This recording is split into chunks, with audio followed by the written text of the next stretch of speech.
네, 안녕하세요. 저는 세로로 쓸 수 있어요를 맡은 신유희입니다. 여러분, 세로로 쓰시나요? 사실 안 쓰실 거라고 생각을 해요. 여기에 있는 세로로도 쓸 수 있어요라는 말 자체도 지금 가로로 쓰여져 있는 거 보이시죠? 사실 우리는 주변의 대부분의 것들이 가로로 쓰여져 있고 가로로 읽고 쓰고 보고 있죠. 하지만 이번 시간에는 저와 함께 우리 주변에서 무엇이 세로로 써져 있는지, 이것이 언제 왜 세로로 써져야 되는지, 이런 것들에 대한 이야기를 해보려고 합니다. 그렇다면 세로 쓰기는 어디에다가 쓰면 좋을까요? 사진과 함께 이제부터 이야기를 풀어나갈게요. 여기 가로로 써진 아이들이 있는데요. 좀 이상한 점이 있어요. 읽다 보면 사상원, 무, 실가룸 이런 식으로 더 잘 읽히시지 않나요? 그리고 글자의 모양조차도 가로로 쓰여지게 좁은 공간에 가로로 쓰게 하다 보니까 되게 길어진 것을 보실 수 있으실 거예요. 사실 이럴 때는 세로로 사무실, 상가, 쉼표, 원룸 이렇게 썼다면 좀 쉽게 해결되지 않았을까요? 이렇게 물리적으로 공간이 긴 곳에는 세로 쓰기가 더 유용합니다. 대표적으로 이런 사이니지 종류들이 있고요. 그리고 그 다음에 간판 같은 경우도 세로 쓰기로 되어져 있는 것들이 많습니다. 책 등도 긴 공간 때문에 이제 세로로 쓰기에 더 적합하죠. 공간 자체가 세로로밖에 될 수 없기 때문에 세로로밖에 쓸 수 없는 부분들이 있습니다. 그런 것들의 대표적인 게 바로 기둥인데요. 기둥을 이 첫 번째 사진을 보시면요. 이 뒤에 마포구까지는 보이는데 마포구청인지 마포구에서 또 끝나는지 아니면 마포구로 디지털 미디어시티일 수도 있겠죠. 이렇게 세로로 긴 공간에 가로 쓰기를 한다면 정보를 한 번에 알 수가 없어요. 이때는 세로로 쓴다면 위험처럼 저희가 한눈에 볼 수 있겠습니다. 그 다음에는 이제 음료수들인데요. 청보리차 같은 경우도 똑같이 한눈에 딱 보이죠? 그 대신에 이 양옆에 있는 결명자, 그리고 저건 진짜 모르겠어요. 불보, 뭘까요? 블루보틀일까요? 이런 것들이 어떻게 보면 저희는 가로 쓰기가 항상 모든 것을 다 해결해준다고 믿었는데 꼭 그렇지만은 않은 것 같습니다. 또 세로 쓰기는 이제 특정한 분위기를 연출하기도 하는데요. 대표적으로 이 MS 새마을 금고 극장 광고에 나온 극장에 찾아온 시 시리즈가 있겠습니다. 한 번씩 보셨을 것 같이 되게 유명한 광고인데요. 시를 세로로 쓰고 되게 나레이션을 통해서 서정적인 분위기를 연출합니다. 이 술병 또한 술의 이름과 세로 쓰기 그리고 디자인을 통해서 어떻게 보면 이 술만의 특별한 브랜드를 만들어내고 있지요. 그럼 세로 쓰기는 어떻게 써야 할까요? 아주 기본적인 것들만 가지고 왔는데요. 이것 또한 저희가 실생활에서 볼 수 있는 것들을 예시로 가지고 왔습니다. 자, 여기에 카레와 북엇국이 있습니다. 카레 같은 경우는 3분 카레 순한 맛 이렇게 읽고 있고요. 북엇국 같은 경우는 북엇국 이렇게 읽고 있죠.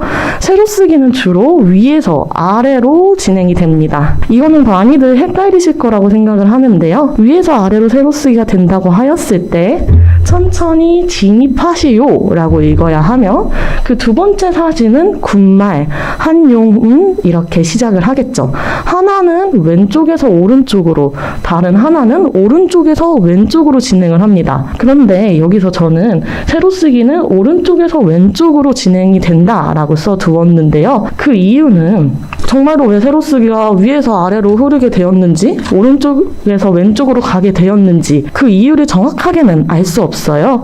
그렇지만 저희가 한자 영양권 밑에 있는 한글 조판의 방식으로서 문화의 하나로서 이제 오른쪽에서 왼쪽으로 진행이 되고 있었다라고 말씀드릴 수 있겠습니다. 그러나 지금은 저희가 알파벳처럼 가로쓰기를 하고 왼쪽에서 오른쪽으로 읽는 방향을 가지고 있기 때문에 사실 왼쪽에서 오른쪽으로 읽는 것이 더 편안할 수도 있다라는 이야기도 나오고 있습니다.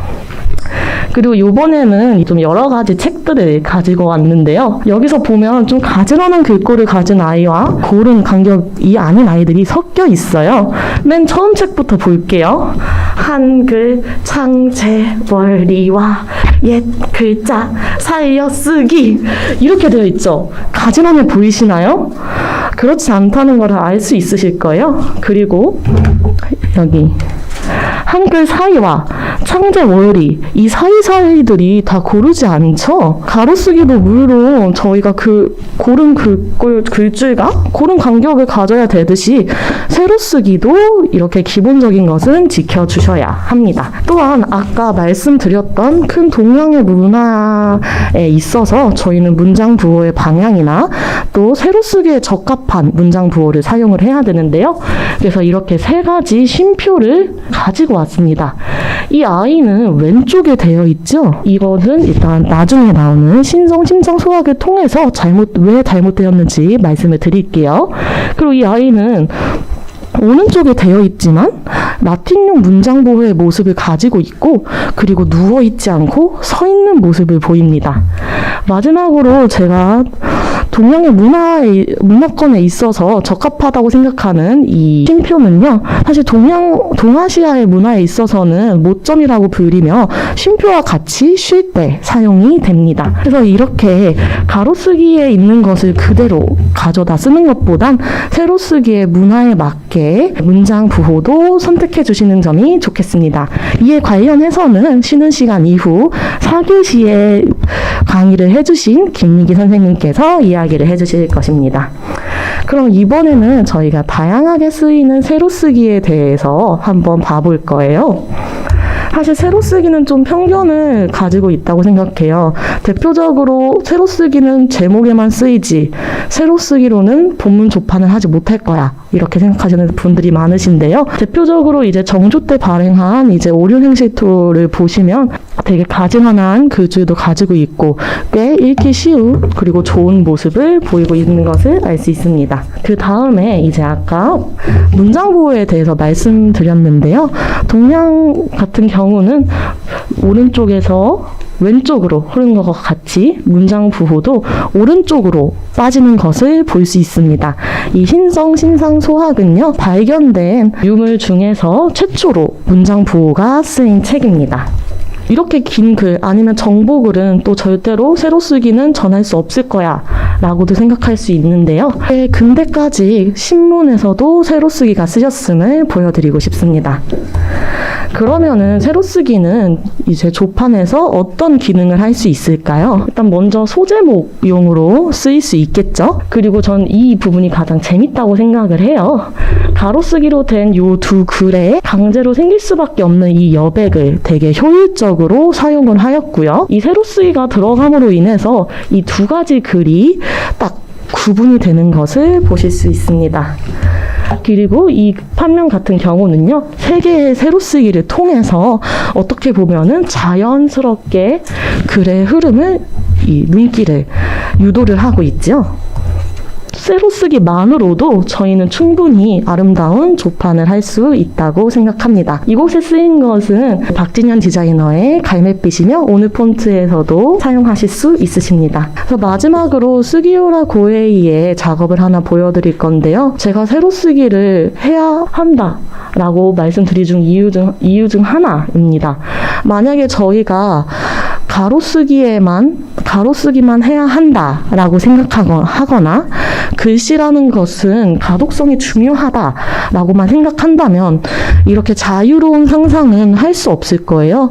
이분의 작업을 보면 세로로도 가로로도 그리고 더 나아가 사선으로도 사용을 하고 있는데요. 이전에 있었던 세로쓰기 문화를 생각하면서 가로쓰기와 세로쓰기를 함께 생각한다면 더 멋진 디자인을 할 수 있을 것이라고 생각합니다. 이만으로 세로쓰기를 왜 해야 하는지 그리고 어디에 좋은지에 대해서 이야기를 드렸습니다. 감사합니다.